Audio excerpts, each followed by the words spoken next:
Hi, പുതിയൊരു വീഡിയോയിലേക്ക് എല്ലാവർക്കും സ്വാഗതം. അപ്പോൾ ഇതെന്താ പരിപാടി എന്നല്ലേ? ഇതൊന്ന് പീച്ചിപ്പള്ളി നമ്മുടെ പള്ളിക്ക് നിന്ന് പട്ടയം കിട്ടുക കേട്ടോ. അപ്പോൾ റവന്യൂ മന്ത്രി രാജേന്ദ്രനാണ് പട്ടയം തരുന്നത്. അപ്പോൾ നമുക്കതിൻ്റെ വീഡിയോ കാണാം. നമ്മുടെ പട്ടയത്തിന് കൂടി കാര്യം.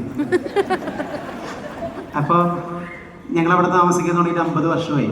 ചെറുക്കിയാക്കോട് ഭാഗത്ത് ഈ 400 ഗെയിംസം സ്റ്റേഷനൊക്കെ വരുന്നതിൻ്റെ ഭാഗമാണ് ഞങ്ങളുടെ വീടിൻ്റെ ഭാഗം. 50 വർഷമായി ഞങ്ങളവിടെ താമസിക്കുന്നു. ഞാൻ ജനിച്ച അന്ന് മുതൽ ഞാൻ കേൾക്കുന്നതാണ്, ഞങ്ങളുടെ വീടിന് ആധാരമില്ല, പട്ടയില്ല. എല്ലാ പ്രാവശ്യം വരുമ്പോഴും ഇങ്ങനെ ഓരോ ഗവൺമെൻറ്റിന് കൊടുക്കും അങ്ങനെയൊക്കെ പറഞ്ഞു കേട്ടിട്ടുണ്ട്.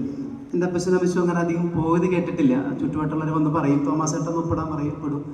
ഇങ്ങനെ അങ്ങോട്ട് പോകുന്ന ഒരു കാലം പ്രാർത്ഥിക്കുകയും അപേക്ഷിക്കുകയും അപേക്ഷ നൽകി കാത്തിരിക്കുകയും ഒക്കെ ചെയ്ത 5ഉം 10ഉം 10,000-ഉമല്ല 4,56,000 കുടുംബങ്ങൾ സ്വന്തം ഭൂമിയുടെ ഉടമകളായി ഇനി മരിച്ചാൽ കുഴിച്ചിടാൻ 6 അടി മണ്ണ് സ്വന്തമാണ് എന്ന് പ്രഖ്യാപിക്കാൻ പറ്റിയ ഒരു ദിവസത്തിൽ കേരളത്തിന്റെ റവന്യൂ വകുപ്പ് മന്ത്രിയായിരിക്കാൻ കഴിഞ്ഞു എന്നതിന്